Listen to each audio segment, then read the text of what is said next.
Bekas Timbalan Menteri Keuangan Muhammad Syaril Abdullah memberitahu Dewan Negara pada Ogos tahun lepas bahawa tahap simpanan ahli KWSP adalah sangat rendah berikutan 4 pusingan pengeluaran sebelum ini.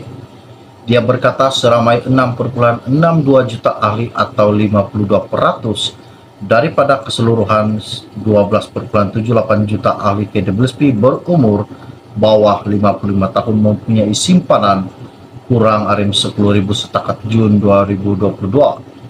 Azman Abidin, Setiausaha Politik Anwar Ibrahim yang menerima memorandum pro rakyat hari ini berkata bahawa dia akan menyerahkannya kepada Perdana Menteri untuk pertimbangkan. Katanya Azman, sebarang keputusan sama ada mempertimbangkan dan meluluskan permohonan ini adalah atas budi bicara dan kebijaksanaan Datuk Seri Anwar Ibrahim, Perdana Menteri ke-10 Malaysia. Semoga dengan perjuangan pencarum untuk mengeluarkan duit simpanan mereka di dalam KWSP diluluskan Datuk Seri Anwar buat masa sekarang ini. Dan seperti mana juga kita tahu, kita sekarang ini memerlukan sangat-sangat duit untuk menyerahkan hidup kita dan keluarga dan anak-anak, dan banyak yang perlu kita bayar, bil karan dan segalanya yang tertunggak-tunggak yang perlu kita lalui. Oke, baiklah. Sebelum saya meneruskan, isu yang menakjubkan berkaitan dengan pengeluaran KWSP pada hari ini yang telah pun diterima Anwar, apakah keputusan yang dikatakan Anwar berkaitan dengan surat yang diterimanya pada hari ini. Oke, baiklah. Sebelum saya meneruskan, mohon kiranya yang baru saja melihat channel ini bantu saya tolong tekan butang subscribe dan kongsikan video ini kepada rakan dan keluarga Anda. Terima kasih. Hari ini, isu yang menakjubkan saya ambil daripada Malaysia Kini. Ianya bertajuk, Pencarum KWSP mohon satu lagi skim pengeluaran awal hingga arim RM30.000. Sekumpulan pencarum kumpulan wang simpanan pekerja KWSP menggesah Perdana Menteri Anwar Ibrahim mempertimbangkan satu lagi skim pengeluaran awal KWSP sehingga arim RM30.000. Mewakili pihak pencarum, Presiden Pertubuhan Aktiviti Rakyat Malaysia Pro Rakyat Khairul Anwar Othman berkata, pengeluaran awal diperlukan sebagai penyelesaian jangka pendek bagi mereka yang terjejas teruk akibat pandemik COVID-19. Katanya, ada di kalangan pencarum ketika ini mempunyai tunggakan pinjaman bank yang perlu diselesaikan, tidak kurang juga yang hilang pekerjaan ketika pelaksanaan Perintah Kawalan Pergerakan PKP 2 tahun yang lalu dan baru memulakan pekerjaan serta memerlukan sumber kewangan. Ada juga yang mahu memulakan perniagaan kecil-kecilan selepas kehilangan pekerjaan. Pengeluaran KWSP terbukti akan menggalakkan proses pemulihan ekonomi kerana pemulihan aliran wang akan berlaku melalui pembelian barang keperluan, pembayaran hutang, pembayaran bil-bil yang tertunggak, perbelanjaan untuk anak-anak sekolah, katanya ketika di sidang media di Subang Jaya hari ini. Sekiranya permohonan pengeluaran awal ini diluluskan, ia akan menjadi pusingan kelima pengeluaran awal KWSP dalam tempo 3 tahun. Pengeluaran awal sebelum ini di bawah skim iLestari, iSinar, iCitra, dan pengeluaran kas. Baru-baru ini, seorang pencarum yang hanya mahu dikenali sebagai N berkata, dia memerlukan uang itu untuk menyelesaikan hutangnya selepas diberhentikan daripada kerjanya sebagai pengurus kanan undang-undang pada November 2020. Daripada pendapatan 5 angka setiap bulan sebelum wabak hingga hampir diisytiharkan muflis, N berkata pengeluaran awal itu sebagai pilihan yang terakhirnya. Katanya, saya sangat bersyukur dengan skim pengeluaran sebelum ini kerana ia sangat membantu saya untuk membayar bil.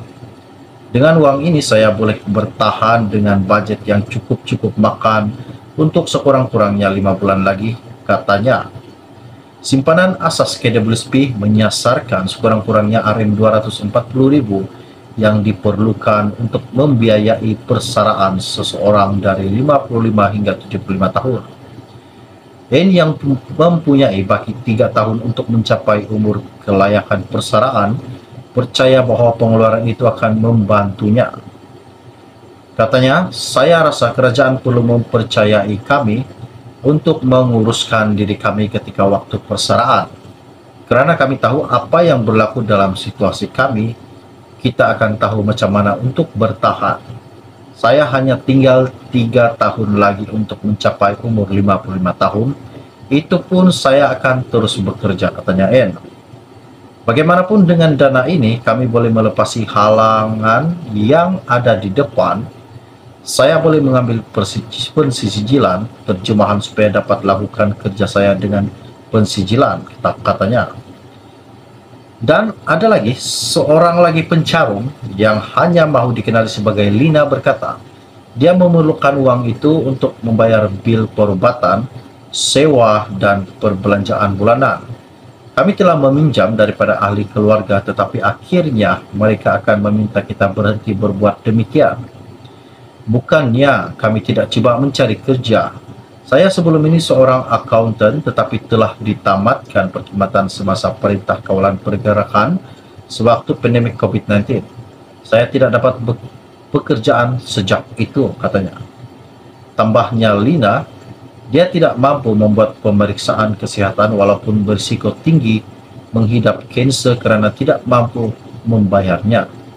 Ia benar-benar menjejaskan saya. Saya harap Perdana Menteri akan mempertimbangkan permintaan kami, katanya Lina.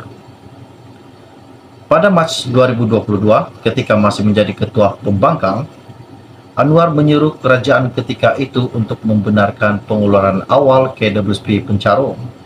Presiden PKR itu pada awalnya keberatan untuk menyokong dasar sedemikian pada masa lalu karena ia memberi kesan kepada simpanan masa depan rakyat, tetapi mengakui perlunya pengeluaran tersebut kerana keadaan yang sedang terdesak.